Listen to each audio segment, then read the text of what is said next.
Now, the other hand, Beckham's baby finally arrives. Inter Miami FC has been in talks now, I think, since something like 2015. Like, I think it's gone back that far, where they've been waiting 5 years, maybe, to get this thing off and running. And it finally happened, and definitely is the bigger of the two names. Way more hype surrounding it, obviously, because of their owners. Um, and the way that they're building their roster again brings more excitement into it, right? Yeah, definitely, You 100%. certainly hope so at this point. Yeah, no, for sure. So you look at Connor initial reactions. You look at their roster. What are you thinking? Just based off of names and positions with depth and whatever. I mean, I gotta say I like it. They have a lot of uh, experience in their defense. They got Roman Torres, Ben Sweat, Luis in goal, and then you just added Will Trapp to sit in front of them. You have, Victor Ulloa, and then Alvis Powell, and then you got Lee. They got experience back there, and then they certainly have not been afraid to splash the money on signing some good attacking players. They got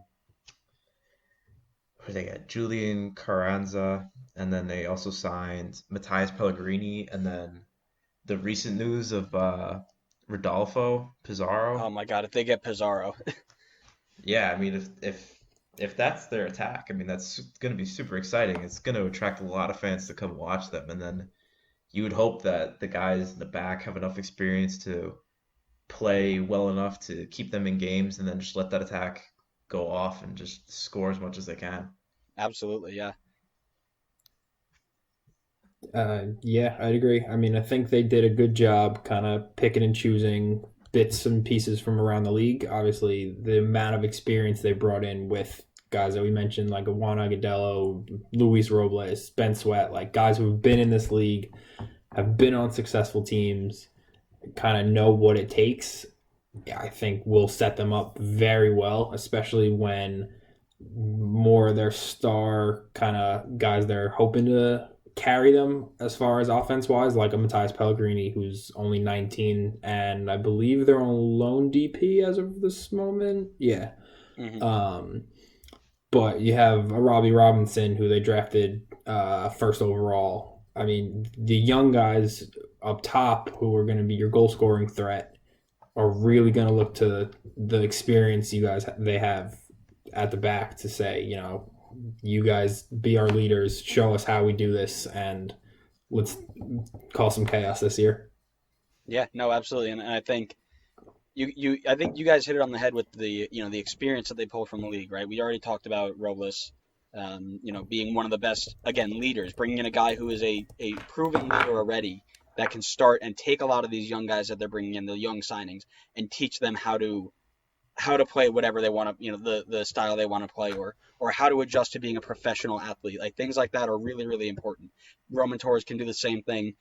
I think what people aren't talking about is this young McCoon, the center back that they brought in, who is supposed to be the starter next to Torres or whoever else they have in that spot. Because I have heard a lot of really good things about him, and he could be one of the defensive player of the year caliber players in his first year if the hype surrounding this guy is what it is. But absolutely right. So the midfield is the big focal point of this team.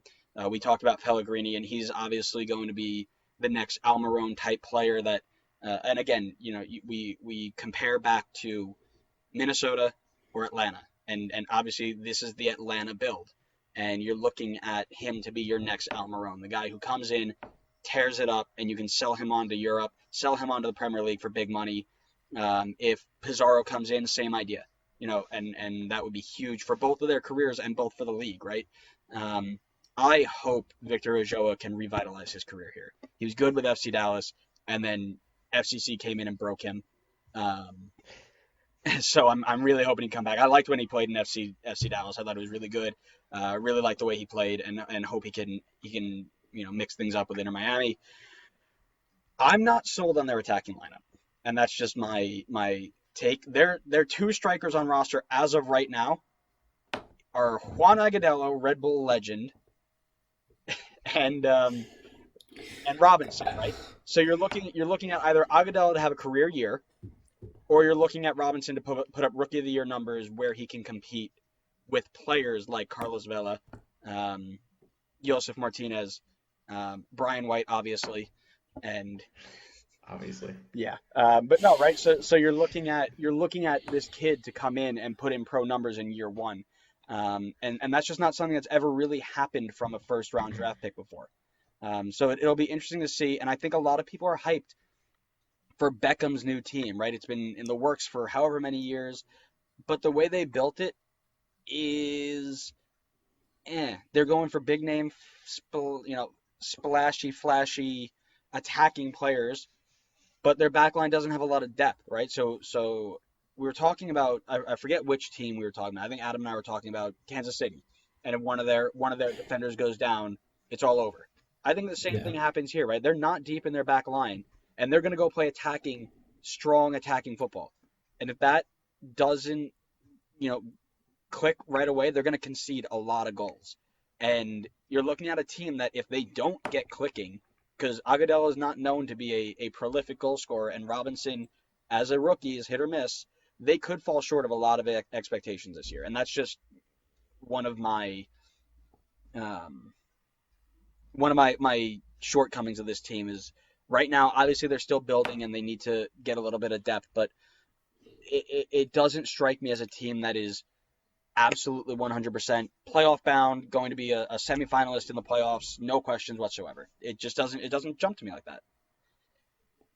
I think that's okay, especially it being their first year. I think the goal for this year is to get accustomed to the league, get some of the younger guys in, build the identity of this team. They brought in Diego Alves as their coach, who I'm so excited for. He looks like the Uruguayan Antonio Conte. He looks like the guy in the suit every time they score, going ballistic on the sideline. It's going to be incredible. Yeah, no, 100%. I'm absolutely excited to see if he can bring that same energy. Yeah. Yeah, but I think they spend this season kind of look at their identity and what they need to improve on. They get rid of next season some of the older guys, like Ramon Torres is going to be 34 this year. God. Luis Robles will be 36. I mean, some of the more senior guys, Lee Wayne will be 34. So I think they brought them in, like we've said, just to be the experience, that kind of mentor to the younger guys, especially their kind of star DP and the younger guys coming in, and then replace them and reshuffle and kind of fix the weak areas going into their second season. Yeah, for sure. So I wanted to pose a question to you guys, and obviously you guys have seen all of the crazy hype over Inter being linked with these like world-class players, like best in the world. Yeah. And I'm curious and as of right now, it seems like they've gone more of the Atlanta route and signing kind of like up and coming South American talent. Do you guys think that they're going to continue to go that route, or do you think they're going to scrap that eventually and go for, I guess, more of like an LA Galaxy and get the name grabbers? I don't think it's just them. So as we're doing research for this podcast and I was looking at, the different transfers in and out of the entire league, I was blown away by the amount of South American talent that was coming in. There obviously Chicharito's the big one coming in from Europe, but just the amount of teams that looked down south into usually attacking talent. I know a few teams brought in big money defenders like Portland. So I think it's a league trend in general, especially if Inter Miami are looking at Rodolfo Pizarro, like we've said. Some of the big names I've seen them linked with as far as European talents, some I get, some I love, some I would be more than happy to see in our league and to watch them week in, week out.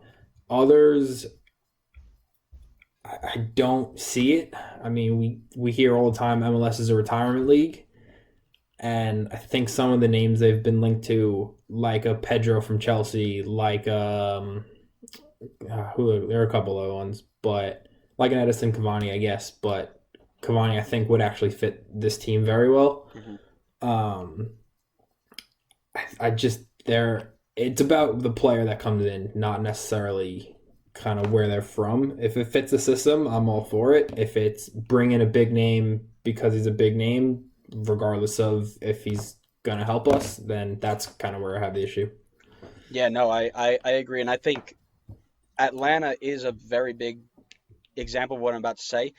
But you can't just bring in players because of their name. You have to match them not only to the players they're playing around, but to the coach, right? So you look at Atlanta with Tata Martino, excuse me, and you put him with Piti, you put him with Josef, you put him with Miguel, and all of these players are just thriving under him. And then you bring in a guy like Frank de Boer, and it's automatically we forget how to play football. And that is something that a lot of people overlook is coaches can only do so much with their style if they don't have the players that they need to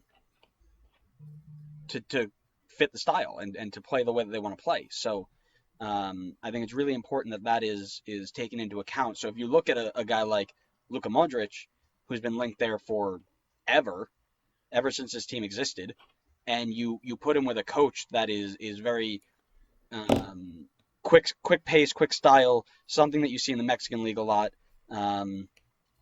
It just won't. It might not click because Modric is more of a slow playing. Let's get the ball. Let's keep the ball. Let's pass the ball, and that might not be the style that they choose to play. It's important that you get the players that fit the style of the coach and the style of the club, and that's actually where Red Bull do a really good job. And we rag on them day in and day out for not signing these big name players that we could be like, because we're used to having Henrys, we're used to having Cahills, we're used to having those big name players. But at the end of the day, if they want to play a certain system and that guy doesn't fit it, I saw Mario Balotelli linked to the Red Bulls. Can you imagine Mario Balotelli playing in Red Bull's high press system? It'd be awful. No, but it'd be incredible just because it's Mario Balotelli. Oh my God, Mario Balotelli would be ripped off and he'd be throwing water bottles and back heels. It'd be awful. But everybody wants to sign him because he's a big name, and that's not how it works. So I think it's a great question. I think it's important to understand that you need to match player to system, player to coach. There's a lot that goes into taking these players in, and I think that at the end of the day, I don't think that they're gonna end up going big name. Though they might go big name South America, but I don't think they'll go big name old European football star. I don't think that's the way it's gonna go. Just because that's not the way.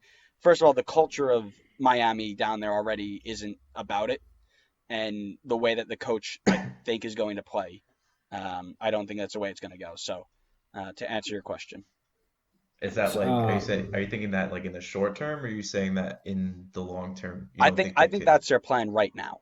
I think right Okay. now their plan is while they're linked to all these big names, I think their real plan is to go young South American talent and build it where they can play fast, play quick. Cavani might be a good link. Uruguayan is used to that style of play.